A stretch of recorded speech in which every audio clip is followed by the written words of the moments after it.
उत्तर प्रदेश सरकार ने 18 नवंबर को हलाल सर्टिफाइड फूड प्रोडक्ट्स के प्रोडक्शन, भंडारण, वितरण और बिक्री पर पूरे राज्य में बैन लगा दिया।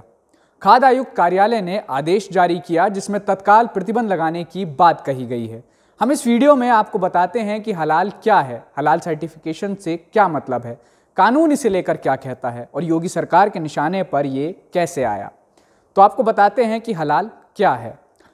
इस्लाम धर्म में सिर्फ खान पीन ही नहीं, पैसे, लेन देन, ज़मीन जायदाद के फैसलों या यूं कहें कि करीब करीब ज़िंदगी गुजारने के तरीकों में हलाल हराम का जिक्र आता है। हलाल और हराम के बीच फ़र्क क्या है? भारत में अक्सर हलाल शब्द को मीट के संदर्भ में इस्तेमाल किया जाता है, लेकिन इसका सामान्य मतलब है जायज़ या मुनासिब। इसे आप वैध और अवैध की तरह समझ सकते हैं। हराम शब्द के जरिए उन चीज़ों को संबोधित किया जाता है जो इस्लामी मान्यताओं में प्रतिबंधित हैं। उदाहरण के लिए शराब, पोर्क, सूद ब्याज, जुआ खेलना, दूसरे के पैसे, ज़मीन जायदाद पर कब्जा करना, किसी के साथ बिना शादी के अवैध संबंध बनाना और ऐसी तमाम चीज़ें। भारत में कई लोग हलाल शब्द को सिर्फ जानवरों को मारने के तरीके के रूप में समझते हैं। ऐसे तो इस्लाम में हर जानवर के गोश्त को खाने की इजाज़त नहीं है, बल्कि कुछ ही जानवर के गोश्त को खा सकते हैं। लेकिन यहाँ समझाने के लिए हम चिकन और मटन का जिक्र करेंगे। हलाल में चिकन या मटन के लिए जानवर के गर्दन की एक नस धीरे धीरे काटी जाती है ताकि उसके शरीर का सारा खून सूख जाए। हलाल की बात करें तो कुर्बानी में जानवर को जीवित होना अनिवार्य है। मतलब अगर कोई जानवर कुर्बानी से पहले ही मर गया है तो उसके गोश्त को नहीं खा सकते हैं। मतलब इस्लामिक मान्यताओं के मुताबिक बिना कुर्बानी किए पहले से मरे हुए जानवर का गोश्त खाना जायज़ नहीं है। लेकिन इसमें कुछ अपवाद भी हैं। जैसे कुछ इस्लामिक स्कूल ऑफ थॉट में बिना कुर्बानी पहले से मरे हुए जानवर का गोश्त खाना सिर्फ भुखमरी के हालात में जायज़ है, और वो भी तब जब खाने को कोई और विकल्प मौजूद ना हो और भूखे मरने का डर हो। इस्लाम के मुताबिक जानवर का मीट खाया जा सकता है, लेकिन उसमें खून नहीं होना चाहिए। इसलिए इस्लाम की मान्यता रखकर मांस बेचने वाले ज़्यादातर दुकानदार ये दावा करते हैं कि उनका मीट हलाल है। यह एक बात और समझना होगी कि हलाल सिर्फ कुर्बानी के तरीके से ही नहीं, बल्कि उसके लिए इस्लामिक दुआ पढ़ी जाती है। मतलब दुआ के साथ हलाल तरीके से धीरे धीरे जानवर को ज़िबा किया जाता है, तब जाकर इस तरह से कुर्बानी हलाल मानी जाती है। इसके लिए एक और तरीका है जिसे झटका कहा गया है। अक्सर हिंदू और सिख इस तरीके को अपनाते हैं। इसमें मान्यता है कि जानवर का सिर एक झटके में धड़ से अलग होना चाहिए।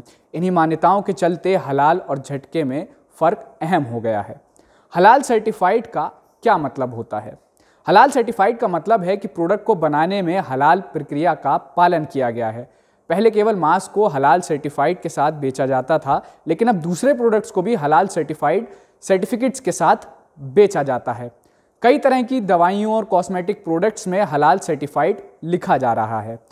इसका सर्टिफिकेट प्रोडक्ट बनाने वाली कंपनी ही देती है। हालांकि इसमें यह नहीं लिखा होता है कि प्रोडक्ट में मीट है या नहीं। इसका उद्देश्य केवल ये स्पष्ट करना है कि इस्लाम धर्म के अनुयायी इस प्रोडक्ट का इस्तेमाल कर सकते हैं। हलाल सर्टिफिकेट को जारी करने के लिए भारत में कोई आधिकारिक संस्था नहीं है, ना ही वैध ठहराने के लिए किसी तरह का कानून है। प्राइवेट कंपनियां ही इसे जारी करती हैं। किसी भी फूड प्रोडक्ट या मेडिकल से जुड़ी चीज़ पर हलाल सर्टिफाइड जारी करने के लिए कोई भी सरकारी अथॉरिटी नहीं है। ड्रग्स एंड कॉस्मेटिक एक्ट 1940 के मुताबिक दवाओं, मेडिकल डिवाइसेस और कॉस्मेटिक प्रोडक्ट्स पर हलाल सर्टिफाइड का लेवल लगाना अपराध है। फूड प्रोडक्ट्स के सर्टिफिकेशन का अधिकार food safety and standard authority के पास है। हालांकि भारत के बाहर यूएई और मलेशिया जैसे कई देशों में हलाल सर्टिफिकेशन ज़रूरी है। यहाँ के मंत्रालय और सरकार इसे मान्यता देते हैं। ये देश अगर बाहर से भी फूड प्रोडक्ट्स को इंपोर्ट करते हैं तो हलाल सर्टिफाइड होना ज़रूरी होता है। इसके लिए ये दूसरे देशों में केवल उन्हीं कंपनियों के साथ कारोबार करते हैं जिनके हलाल सर्टिफिकेट पर इन्हें पूरा भरोसा होता है। अब आपको बताते हैं कि सरकार के निशाने पर ये हलाल सर्टिफाइड प्रोडक्ट्स कैसे आए। देश में इसके पहले भी कई बार हलाल और झटके पर अलग अलग मान्यताओं को लेकर छिटपुट विवाद सामने आए हैं, लेकिन उत्तर प्रदेश में योगी सरकार के निशाने पर हलाल सर्टिफाइड प्रोडक्ट्स 17 नवंबर 2023 को आए। शैलेंद्र नाम के एक व्यक्ति ने लखनऊ के हजरतगंज थाने में एक शिकायत दर्ज कराई कि कुछ कंपनियां और एक विशेष वर्ग अपनी बिक्री बढ़ाने के लिए हलाल सर्टिफिकेट जारी कर रहा है। शिकायत में इसे बाकी धर्मों की आस्था के खिलाफ बताया गया और ये भी बताया गया कि इसे दूसरे खास धर्म के प्रोडक्ट्स की बिक्री गिराने के लिए किया जा रहा है। अपनी शिकायत में इस युवक ने चेन्नई की हलाल इंडिया प्राइवेट लिमिटेड, मुंबई की हलाल काउंसिल ऑफ इंडिया और जमीयत उलमा महाराष्ट्र, दिल्ली की जमीयत उलमा हिंद के साथ कई अज्ञात कंपनियों और लोगों को आरोपी बनाया।